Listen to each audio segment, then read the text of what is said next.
I'm Tammy Peters. I'm the treasurer for the Hands Off People of Iran. And we're privileged here to have John McDonnell MP for Hayes and Harlington, who's a supporter of the Hands Off People of Iran, has been involved in solidarity with people in Iran for a number of years. Basically, he's just going to speak briefly about ways we go forward in the movement, and then he's asked me to open that up for discussion because he wants to questions, answers, and that sort of thing. So, thanks, Tammy. Thank you. I don't think you're particularly privileged. By the time I finish speaking, I don't think you'll think I'm particularly privileged to be here, or whatever, because the purpose of me coming along actually was to involve in a discussion where I could learn rather than just talk. I apologise, and that's really been screwed up by my whole day. I apologise for not being here earlier. We've had a Labour councillor die in one of my wards, and we've got a by-election on, and it's in the ward I live, and it's in the ward where we have the local mosque. So we've got a heavy BNP campaign running at the moment against this, with all the usual racist filth and all the usual level of intimidation behind the scenes. So we're struggling on that all over the next few weeks. Any assistance that people can give on that, by all means do so. All the information is on the LRC website on the web. So really what I wanted to do is just a bit of a discussion and your advice as much as anything about the political campaigning within the Labour and Trade Union and other progressive forces over this coming period. Can I just, from the beginning, just say, in our movement we don't thank each other enough, and I just want to thank people who originally came together to set up this campaign, because it was desperately needed. And I just want to thank them for not just the hard work that's been put in a very challenging situation, a very challenging issue, but also the level of, I can't think of any other word, the level of sophistication about it, the level of just thinking through the delicacy of the issue that we're dealing with, because it's so easy to launch a campaign and then be incorporated into other actions that justify other developments. And I think what's been incredibly good about this campaign is the careful positioning of the campaign itself. I know that there's been other organisations that may not have appreciated the carefulness of the positioning of it, and I'm trying to work in a completely non-sectarian way here, but I think it's important to recognise that, and I want to thank people.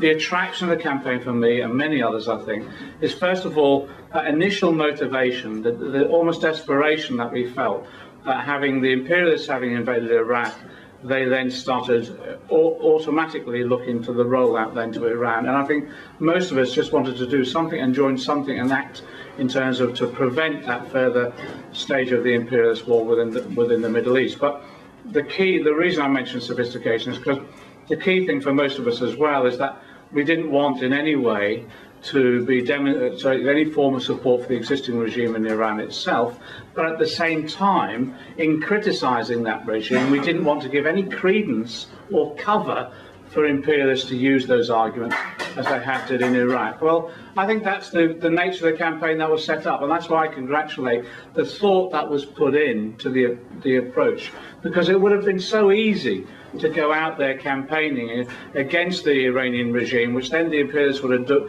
used as the real argument then to roll out the war itself. And I think actually at one point in time it was precariously balanced, and in terms of the power resources within the Middle East. And if the Americans in particular could have thought they could have got away with it at one stage, they certainly would have rolled the tanks onwards. I don't underestimate that even today. So I just want to say that that's the importance of it. So what has our approach been? And again, I congratulate people. What has been interesting is this campaign has been able to disseminate information which has been from real grassroots support within Iran itself about individual campaigns. And so that build-up of an understanding of what's been going on within Iran, and then the link to individual solidarity actions that need to take place. The first approach that came to me was around what was happening with regard to the students, then individual trade union campaigns, then also with regard to the LGBT community. So what we've been able to do, I think, is raise consciousness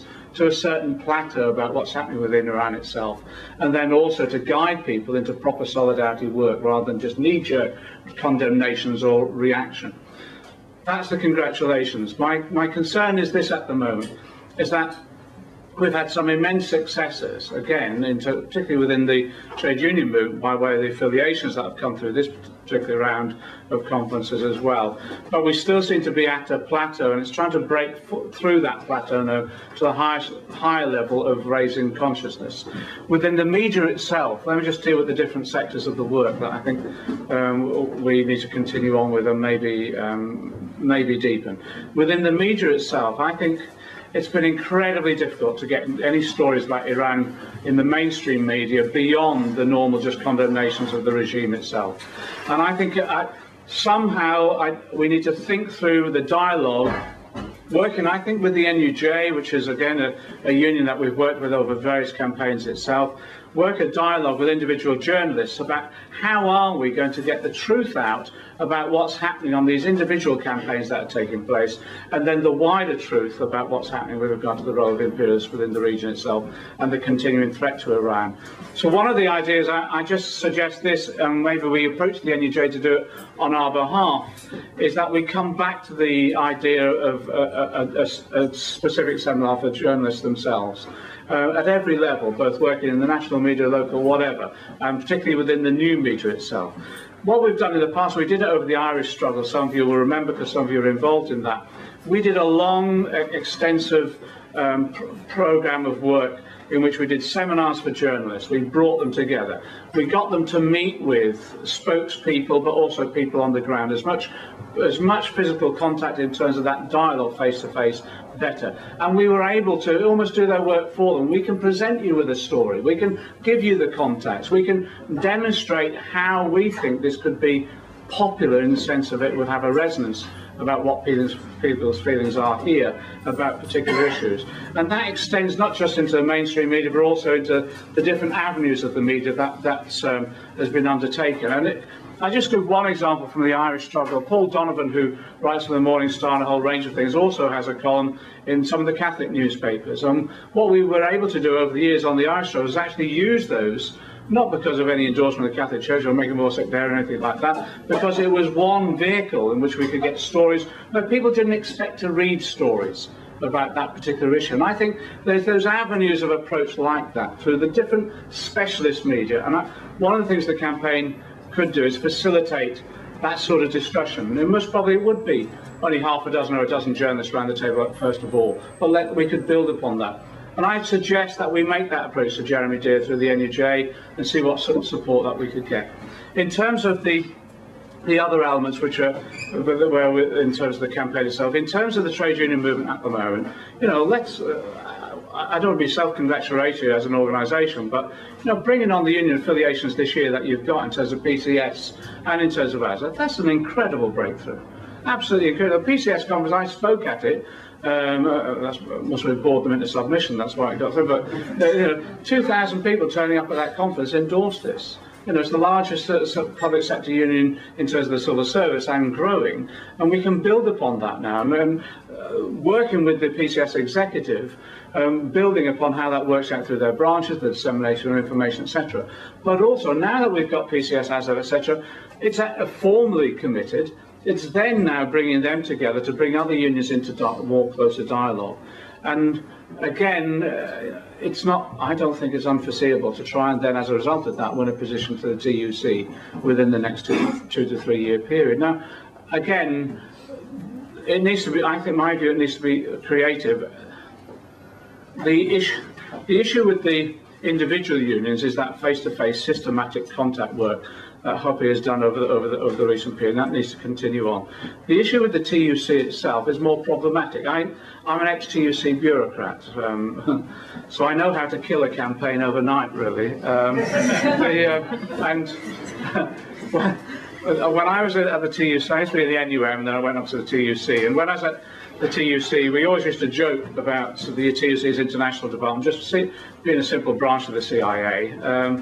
And I don't think we're far wrong in many respects, but I think things have moved on in terms of the potential of individual unions now to win positions on international issues at the TUC, and as a result of that, maybe not gain all the enthusiastic support of that organisation in forthrightly implementing the policies of Congress, but at least being able to use that as a significant block.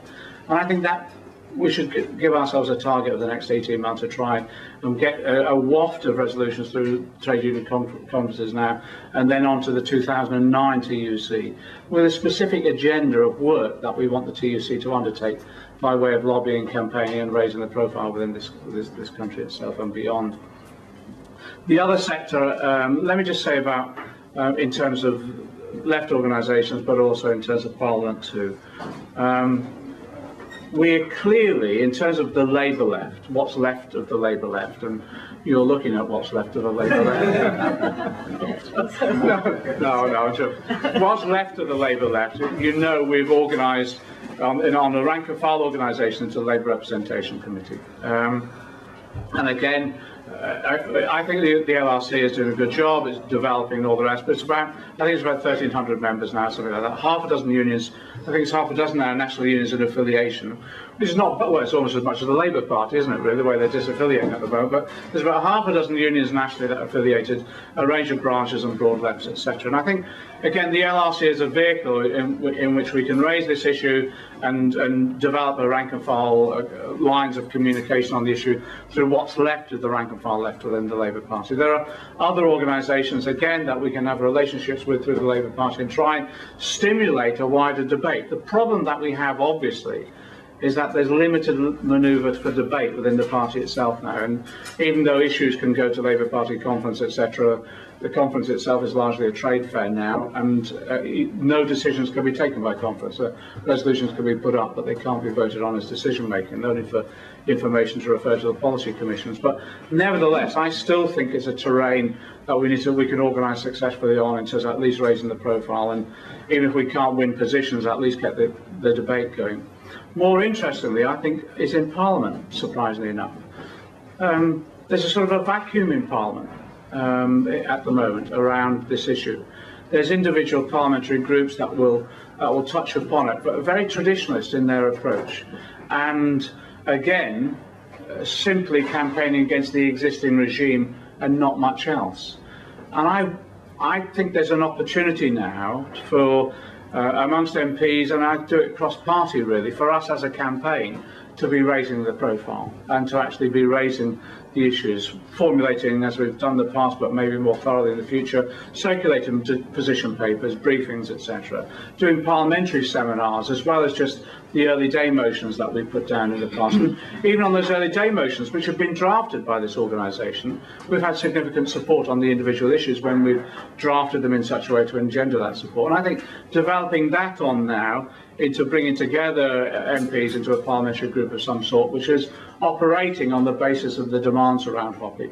And I think there is potential there, and I even think that might well be cross-party as we move into Plaid, the SNP, and maybe alongside the Labour Party elements with the Liberal Democrats as well, and that gives us a profile. Can I just say, in terms of government, I think government are absolutely in disarray in all of this. Miliband's statements are no much different from the past. It goes from sabre-rattling to quietude if they can. But I think in terms of government, all they're waiting for now is to see what the Americans do. They're waiting to see what happens in terms of the election. If it's Barack Obama and there's a commitment of some form of dialogue of any sort, the British government will swing behind it. If it's more reactionary than that and it moves on to more sabre-rattling, I think Britain will just fall in line as always. And I don't think there's any evidence that Miliband will do anything else, or whoever else is in position. God knows who is in position by the time over this coming period. So I think that means there's an opportunity there. If we can start raising the profile in Parliament, we can lay out an agenda that is an alternative agenda to the one that the government will be pursuing in just waiting for what the Americans tell them to do, as they've largely done up until now.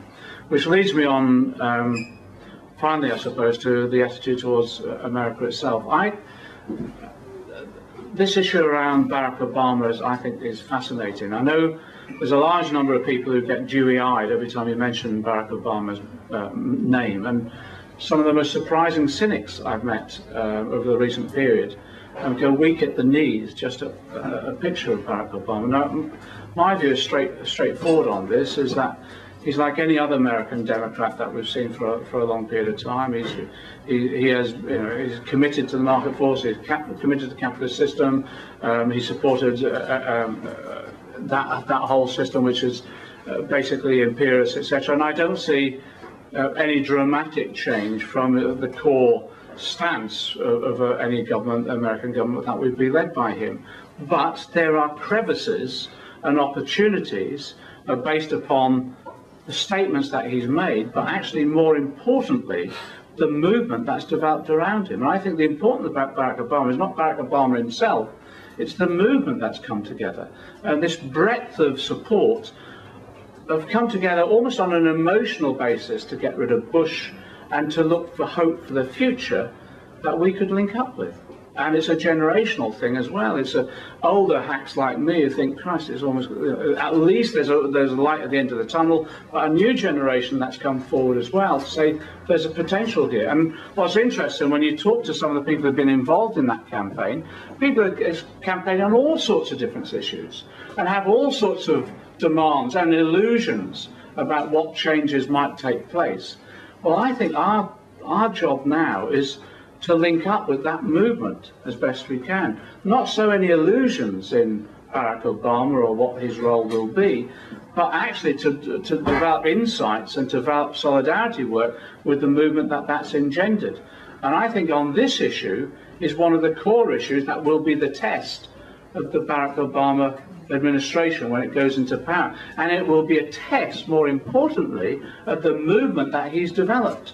And I think we've got to look at the progressive forces within that movement that we can link up with and actually then undercut what could be an alliance between Brown and Obama, which may not be as reactionary as George Bush, but I think will still be opportunist in the same way as we move towards peak oil and capitalism demands greater ascendancy in the Middle East over the control of the future of oil supplies, may well go back to a military and imperialist role. So therefore, I believe what we should be doing now as part of our movement is saying that Iran is going to be a test of that administration, and what we should be doing is linking up progressive forces here with progressive forces with the Barack Obama campaign and the movement that he's developed to set out some agenda of future cooperation and work, an agenda which is almost like a bottom line.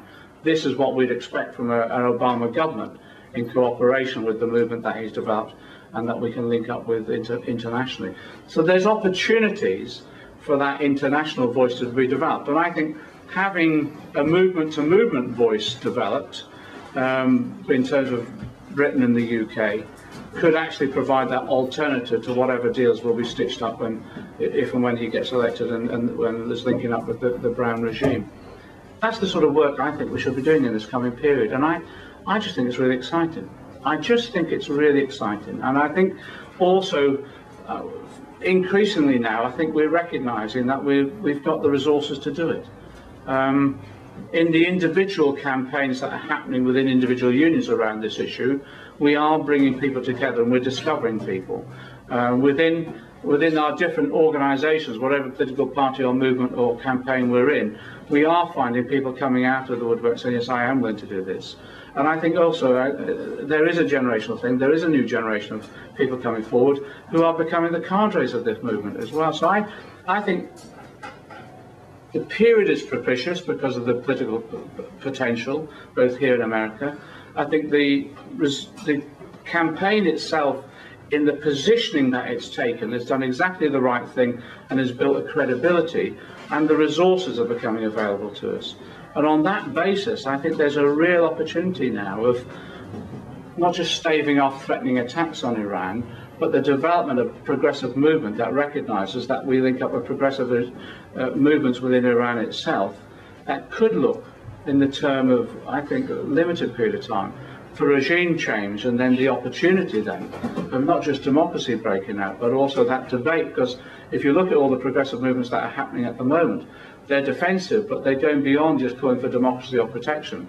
They are looking to shape a different society within Iran itself as well. And I think we can be engaged in part of that dialogue, not in any patronising way or anything like that, learning from one another, but building the resource that we can build here in this country and linking up with others. that's where I'm at. I'm eternally optimistic about this, and I just think there's potential, and that's what I'd like to discuss now.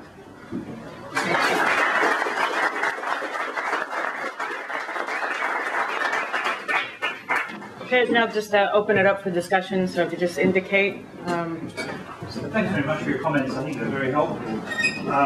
And I'd like to take up some of the issues that you raised. But one thing that we haven't discussed very much yesterday or today, which I think we should discuss, is quite simply what will we do in an emergency if in the next few months, as some people are, we're not exactly predicting, but expecting might be the case, there is some kind of military attack on Iran, and Parliament is in some holidays and stuff.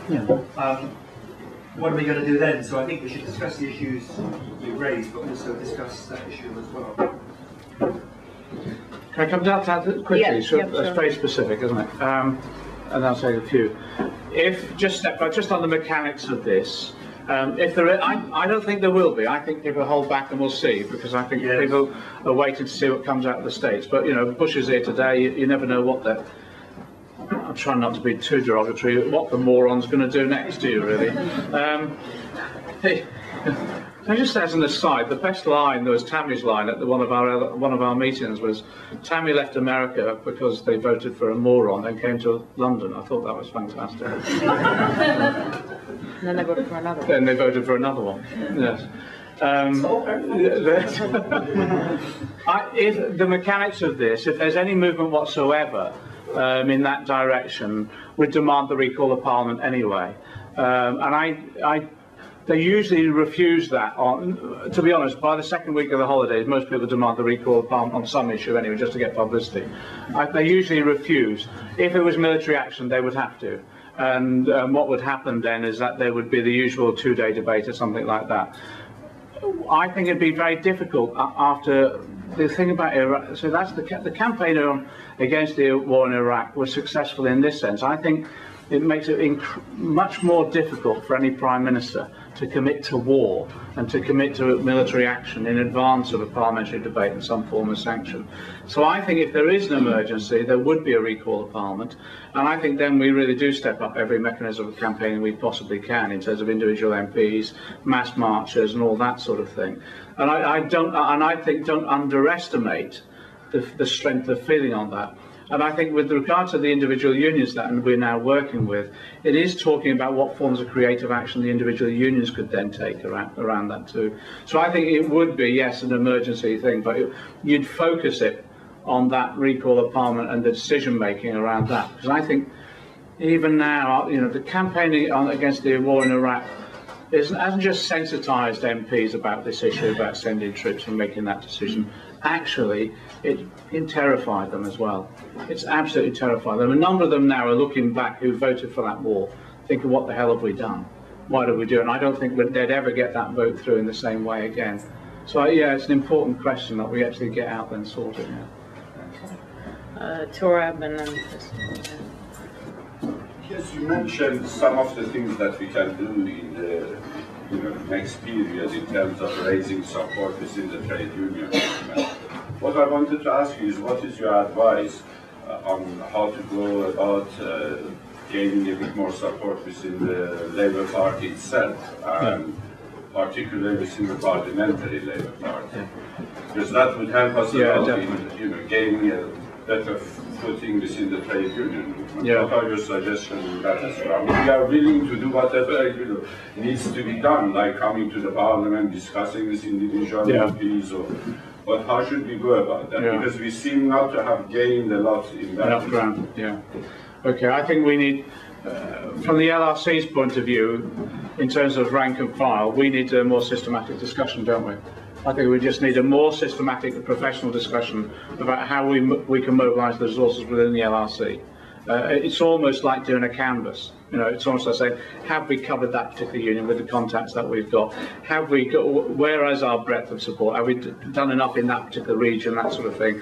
Have we given enough priority to this campaign amongst all the others that we're doing as well? So I think we've got an NC coming, a National Executive coming up, and we'll raise that as an issue, and maybe for some specific debate, and get people along to talk about that at a subsequent meeting.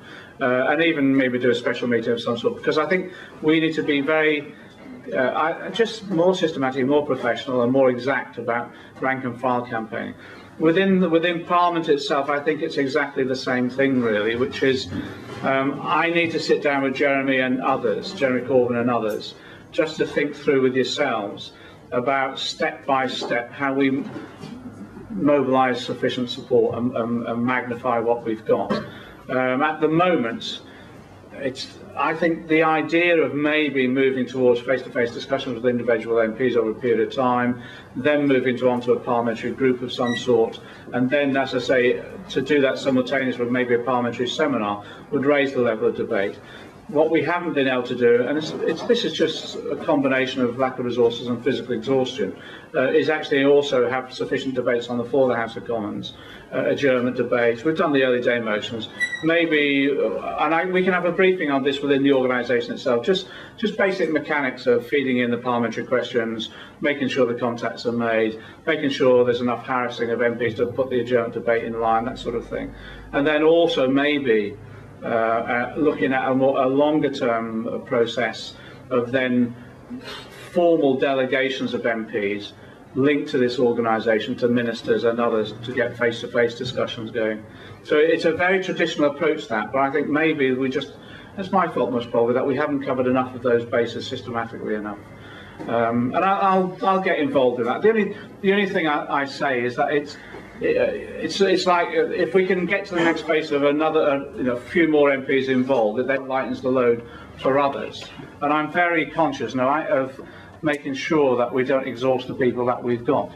Jeremy Corbyn, poor sod, we send him all over the world. God knows where he is today. I get a phone call on a Monday night saying, "Is it the three-line whip because I'm in Nepal?" That sort of thing. And we just exhaust people. I think we need to just systematically build from plateau to plateau. I'll do it if necessary. I'll do a paper on that. We can go around here. Okay. This gentleman here, and then Yasmin.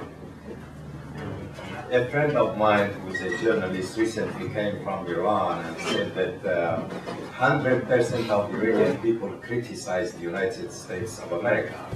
70% for why North America attacks Iran and removes the Islamic Republic, and 30% for why America wants to attack Iran.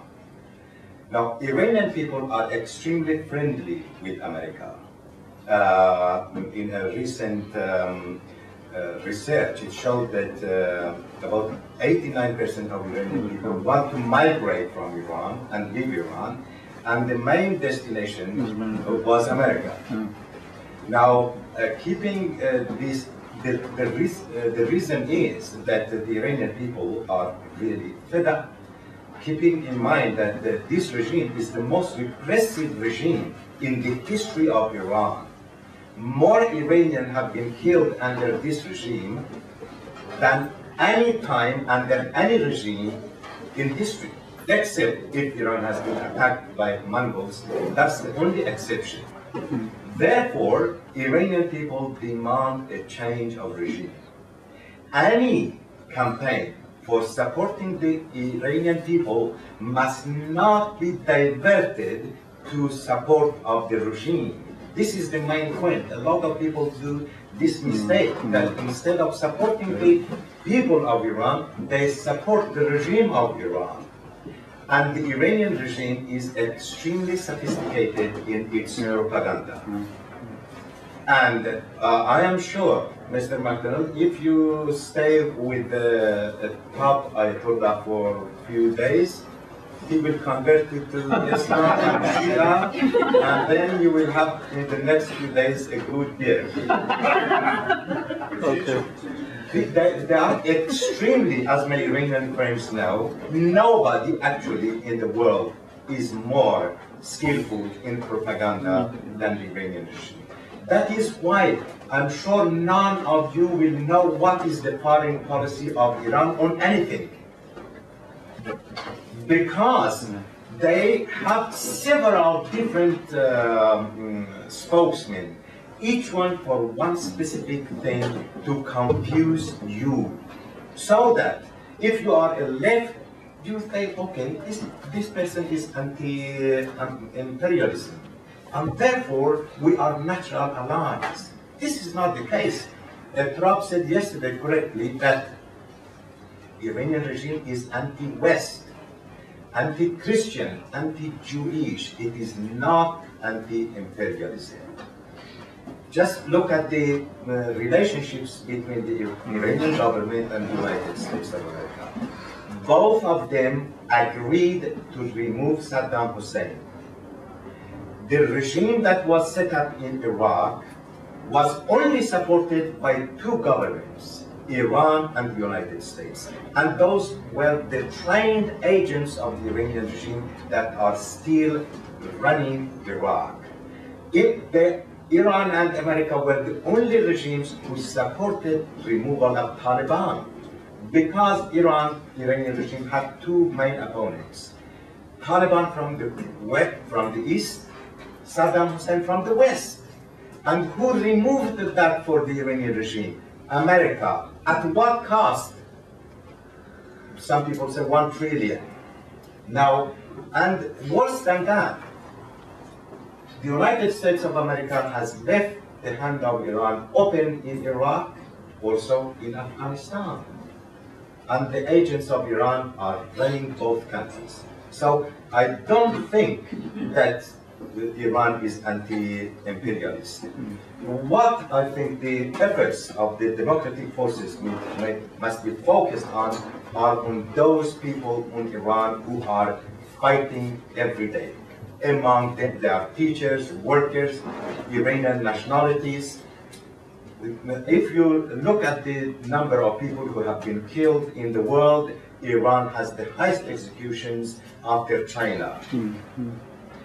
And those that are executed are mostly from Iranian nationalities, meaning Turks, Baluch, and in the last few years, most of them are Sunni Baluch.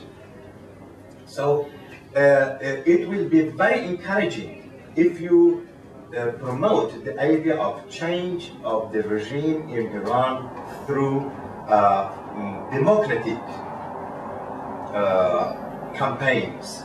We are not supporting America to attack Iran, but we also know that regimes like that, how you can change it? That everybody who has taken anything against Iran has been put into prison and executed. So what ways are open, do you think, for the Iranian people to campaign? Yasmin? First challenge the figure of 70% partly because I think Iranians do look at Afghanistan and Iraq and the disaster of the American invasion. So although ordinary Iranians have illusions about the West until they become asylum seekers and see in reality what happens to them, but very few of them actually support an invasion of Iran. Even if you go to the streets, I think now when we talk to people, get that impression. And I think that's an important issue that raises the responsibility on our shoulders to be anti-war, but at the same time raise the demands that was mentioned earlier about workers, about the national minorities and so on. You mentioned the media, and I think the media is one area where we have been extremely weak. The NUJ did support previous campaigns that many of us were involved in, including the campaign of the serial political murders. I spoke at a number of NUJ conferences. I've met Jeremy Deere. He gave a lot of support. I think their current attitude, at least in the union, in the NUJ, is based on extremely false information, or based on sectarian attitudes and false information about who is in the campaign, what is the campaign about. And I personally would be very grateful if you raise this issue with NUJ and express the diversity of opinions you have seen in this meeting and the fact that there isn't a particular organization or a particular group involved. However, I also think that your suggestion about very small gatherings with journalists is of great value to us. We can, at those meetings, give a lot of information about specific areas that many of them who even go to Tehran don't cover. They stay in a hotel in north of Tehran and rarely see anything beyond the Friday prayer and the upper classes living in the mountains of North Tehran. And that's why the opinions they express, even when they have been to Iran, is extremely limited and biased and gives a very distorted picture of the country. Anne? Okay, I had mentioned before, John, my name is Anne McShane. I was active politically here in Britain for about 18 years. I've moved back to Ireland the last year and a half, and I've been trying to set up a campaign in Ireland, and if you know of any contacts that you're in touch with or whatever, it would be very helpful, because we've had very good meetings, but we've had weakness organisationally. Right. And a little bit of our problem is a little bit like HOPI first experienced here in Britain, was the fact that the main anti-war organisation won't affiliate to HOPI, although it did recently, I don't know, by error or by design, adopt some of our slogans when I attended their conference, which was very good. But they were very anti, some of them at least were very anti-HOPI in Britain. And I think it's interesting that we wonder, you know, what ideas you have, because when you spoke about Jeremy Corbyn, you know, speaking to Jeremy, and obviously he is a leading member of the Stop the War Coalition, to see whether there's anything, any way forward on that. One of the things I've done is I've written to the Irish anti-war movement following their conference, saying to them that we noted that they had adopted some of our slogans. They actually adopted, you know, notes of the war on Iran, solidarity with the Iranian people, not the regime, which is very good. And saying, you know, in terms of actions, specific actions, we should work together. In terms of debates or whatever, we should work together. And certainly in terms of what we were talking about earlier, what was been raised earlier, in terms of if there is an emergency situation, that there should be some way forward on that. And I think that without giving anything away politically, without giving any concessions politically, then, you know, that we should continue to keep the pressure on, because what I found, and again, you know, I mean, I'm not saying it's the same as Britain, because certainly it's not, and it's smaller and whatever, was that there were people, certainly independents within it, who were very, you know, sympathetic to our arguments. I think that, you know, it's like every trade union as well, almost every trade union is present at those meetings at what was the first one that affiliated? The CCS. Was, well, of course, you know, it's like we say to people, well, we're, you know, we're hands off the people of Iran and this, and you're not the regime. Well, of course, you know, it's impossible to support that regime.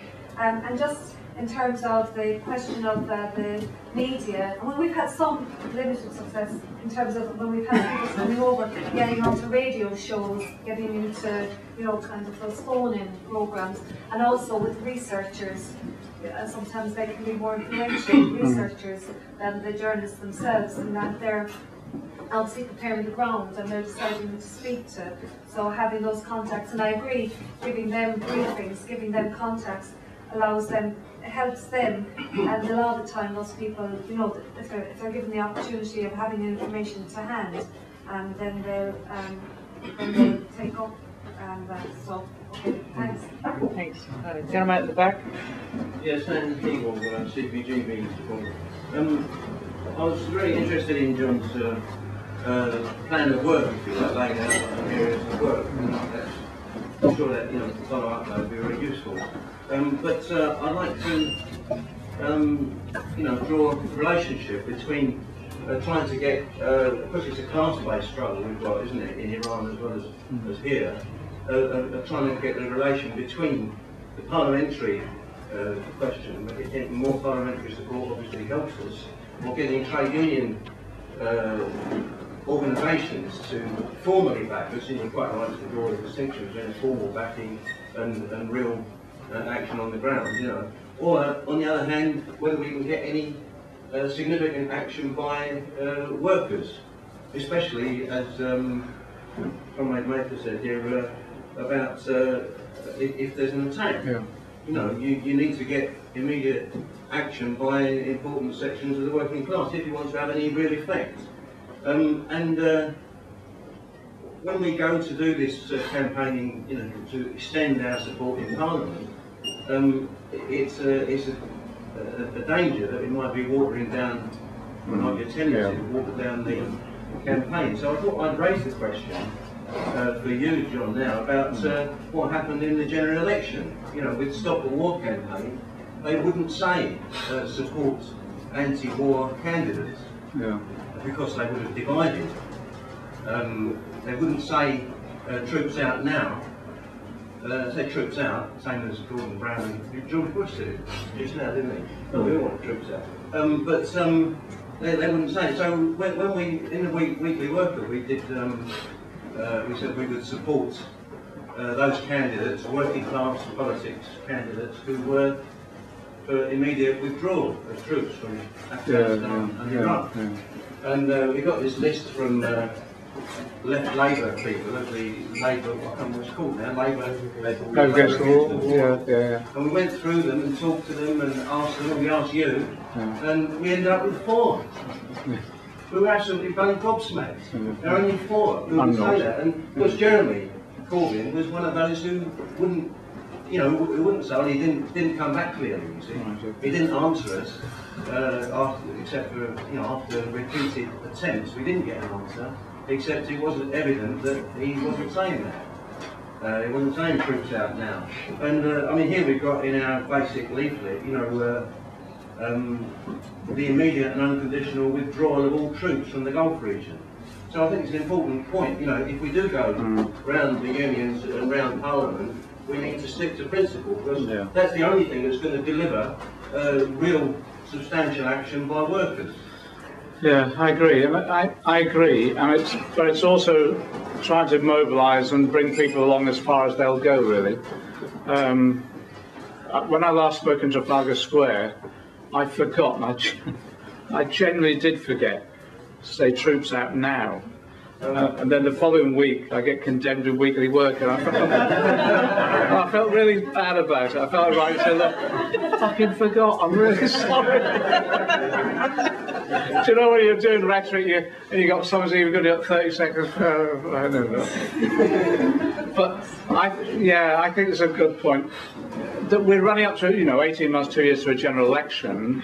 I think as an organisation we do need to be clear about what statement we want to put to people about in that election and what we want to sign up to, and we should be working on that now. And I think is what you said there is blindingly obvious to a certain extent. So I think that I agree with you, that's part of our work in talking to individual MPs. The damage that we've suffered since setting this organisation up has largely been as a result of sectarian prejudices and jockeying for position, isn't it, really? And it's very easy to condemn an organisation for saying, oh, well, that campaign is just a front for something or other and all that, and that's what's happened to us. But we're breaking through all that now, and that's why we've got these affiliations coming through. We're breaking through a lot of that, and we're breaking through by, to be honest with you, just being completely open-handed, haven't we? You know, it's been completely open. This is what we stand for. If you support us, come along. We've got no other agenda. You know, you're not going to be recruited to become a mullah or something like that. You know, we're not into beard growing. You know, we're just saying that's why we're signed up for. Well, this is what we believe in, and then you can have a wider debate within the organisation about the different aspects of that and the different forms of analysis, and there'll be disagreements, I'm sure. But I think we're just the openness and transparency. You know, I couldn't come to the founding conference because I had commitments on and all the rest. And I think my mother was at the same time. And what happened was, it was filmed. It was all on the new media. There's a transcript there. And so I was able to feed in and listen to what, discover what happens and all that. So I think our openness and transparency has been completely right. So with individuals, whether it's MPs or trade unions, this is what we believe. And if you can sign up to that, great. And if we can't, well, let's try and bring them on that bit further if we can, and engage in that dialogue in a non-sectarian way completely. This issue around the use of the workers' role, I think, is fundamentally important. When the cluster bombs were coming in when they were bombing in Lebanon. When they came in via Scotland, it was PCS, air traffic controllers and others who first identified, because what they said, when a plane comes in, there's always a manuscript, you know, there's always what's on that plane and all the rest of it. And a number of them were saying, hang on a minute, this sounds a bit odd. This doesn't look like the normal run. This doesn't look like the normal routine of stuff that's going through. In fact, some of this hasn't been identified at all. And they were raising concerns at that point. What is this about? Subsequently, they learned they were cluster bombs. And I won't name them, but some of them I sat down and talked to about that. And I don't think they'd allow that to happen again. But that might be something that happens within, a discussion happens within PCS now. And I think there's opportunities this time round, because people know, and again, this is part of the other work that's been going on through other campaigns, people now know a lot more about their legal responsibilities as well as their legal rights. And the participation, if, for example, in the assemblage and the development of weapons that would be eventually used, just because you're following orders does not give you the cover for that anymore. And I think that's an aspect of our work that we need to work on. And now we've got PCS into support for our campaign itself. Remember, it's PCS who organise, all the immigration officials at PCS who organise the air traffic controllers and their support staff to a large extent, but it's also PCS who work and organise their members in the MOD too. So there's all sorts of potential for fruitful development, discussion about what could happen in an emergency situation in that way. And again, it is like talking to RMT and others. I think, again, I go back to the campaign against the war in Iraq has sensitised people in a way in which I don't think people will put up with what went on before. I might be over-optimistic on that, but I don't think so. But again, it needs that discussion now, and I think that's the right question to ask about where we go from here. In terms of the Irish contacts, I'll try and dig out, but you've suffered from the same as us here, and we've managed to overcome it. And I'll try and dig out some of the Irish contacts I've got and see if we can have a greater dialogue and bring some individuals and if not organisations in. Now that we're breaking through here, and certainly in terms of trade unions, I think it will help across there. This issue around journalists, with Jeremy and others, and even if they can't at this point in time do it in the official name of their union, personal capacity is good enough for us at this stage, isn't it? But what we're capable of doing is giving them the raw materials for their work, aren't we? That's what we're offering them, the raw materials of contacts on the ground and elsewhere that will enable them to cover the stories that I think people would find interesting and may well break through, if not in the mainstream media initially, at least in the wider alternative media that's now developing. And I think the use of the new media, using the NUJ contacts in particular, which HOPI has done through the filming in particular and going on various websites, has been incredibly effective. Just finally on this issue about the way you pose it is exactly how I think we're posing it. We're trying to pose it in many ways, and it is, as I said at the beginning, it's. Who was it? One of you I read in the speeches on the web and all this. Is trying to demonstrate in a campaign we can walk and chew gum at the same time. But that's what we're trying to do. I said this isn't just a straight we're anti. This is we're against the regime. We're for the people. We're not going to give any credence or ammunition that can be used in an attack on the people themselves by foreign invaders, imperialists, other. And I think we've done that. I think that's why people find this campaign attractive in that way. But the most important thing for me, and that's what HOPI has done for me, it's rooted in the individual struggles of the people in Iran itself. The issues we've raised about the LGBT community, the issues we've raised about the students, the workers and the minorities is absolutely critical now. And I think that's where we engender that sort of climate of opinion about the oppressive nature of this regime and how people can't stand on one side and that they need to link up with these forces, but having learned from Iraq that it isn't about military invasion. I've just had two more indications for speakers. I'm just wondering if we can take those, and then do you have time? Yeah, that's great. Okay. I'm going on too long. All right, no, that's fine. Okay, so I'll just take those two. Is that acceptable for you? Okay. Mark?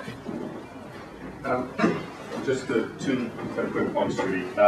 First, thanks very much for the kind words for the campaign and your praise of some of the systematic work that's been done. But I think you've been It's like too kind. Really. If you actually take the affiliations that we've had come in, PCS and ASLEF, I think we have to be self-critical actually, because that wasn't the result of systematic work. It's individual initiative from supporters out there. All right, we were able to provide them with some logistical support in terms of materials and some briefings, etc. But it was definitely individuals who we've had around the campaign, had around the CPGB in the past, ex-members of ours, who took that initiative, excellent initiative.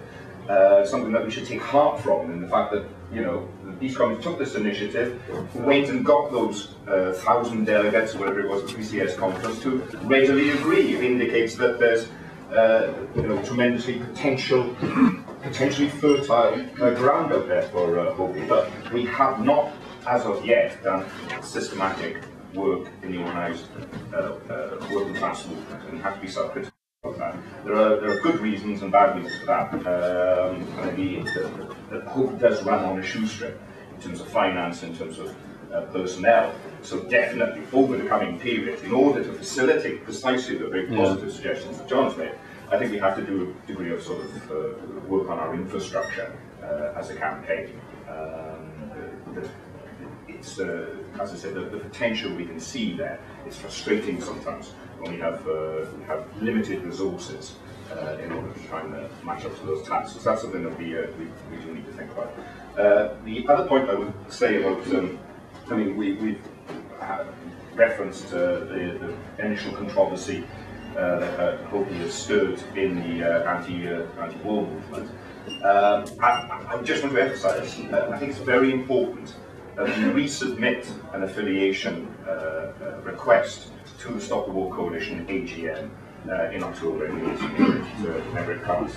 I think it's absolutely vital, not for the purposes of just cheap political point scoring, but exactly.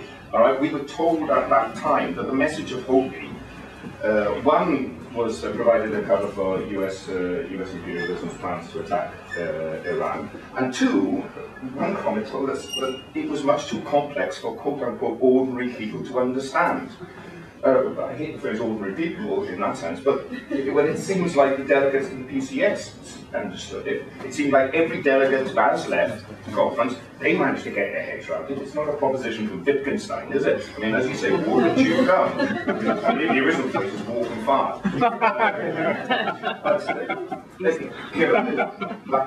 That potential is there, and I think we have to take that principled message right to the heart of the anti-war movement that exists. We've been accused, HOPI's been accused of being splitters. We apply for affiliation to unite the movement, and we're told, no, you can't. Yeah. Why not? Because you're splitters. I mean, it's Monty Python-esque. You can't jump because you're a front-foot CPGB. Or you mean the CPGB that is affiliated to the Stop the War Coalition? There's a rationality at the core of the arguments against us, and we really have to be, I think, patient with those comrades and go back and explain, look, comrades, this is actually what we're talking about in HOPI. This is the success that we've had with sections of the movement. This is actually our real message, and I'm actually quite optimistic that we will get strike a resonance amongst delegates that go to the Stop the War Coalition this year, because we didn't fade away after the affiliation was denied. We've taken steps forward with all the caveats I've said about our weaknesses and our lack of organisational infrastructure. I think we can be very optimistic and echo what John said. Okay, John. John Bridge, I'm from the CPGB. I mean, I was going to say many things that Mark said, so maybe I should shut up, but just take it from a different angle in that sense, because actually there's only one ex-member, and that was in ASLEF.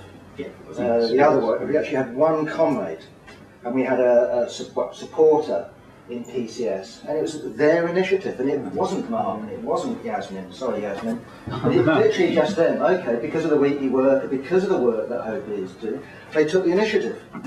And quite frankly, I was in a situation with Ben, where Ben is, Ben's there, I mean, I know, I've told you the story, you know the story, but I was walking down the road with him to the pub, literally the week before the ASLEF conference, explaining to him, as Peter Grant, our ex-comrade, wasn't going to be at the conference because he's from Manchester, Piccadilly. He wasn't going to go to the conference. Right. I said, we haven't got a chance then. There's no, send some comrades there, but we're not going to win. We won unanimously. Yeah. I mean, I was absolutely, talk about gobsmacked. I was gobsmacked because this isn't just any union. I mean, to talk about the left, this is a union that Andrew Murray used to work for, is still closely associated with.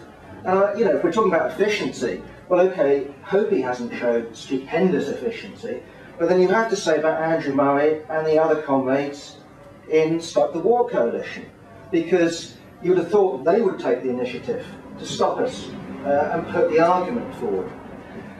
We actually don't want to have a bun fight with these comrades, but I think that the achievements, and they are modest so far, we have to be quite frank about that in terms of HOPI, but any achievements we've had so far have been against the stream.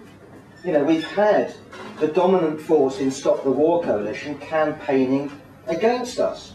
So any steps that we made forward have been taken in the face of, I think, you know, quite frankly, we're talking about irrational, but they come over as irrational sort of charges, i.e. that we're somehow playing the game of imperialism, that any criticism of the Iranian regime helps Bush. Well, I think it's actually the opposite.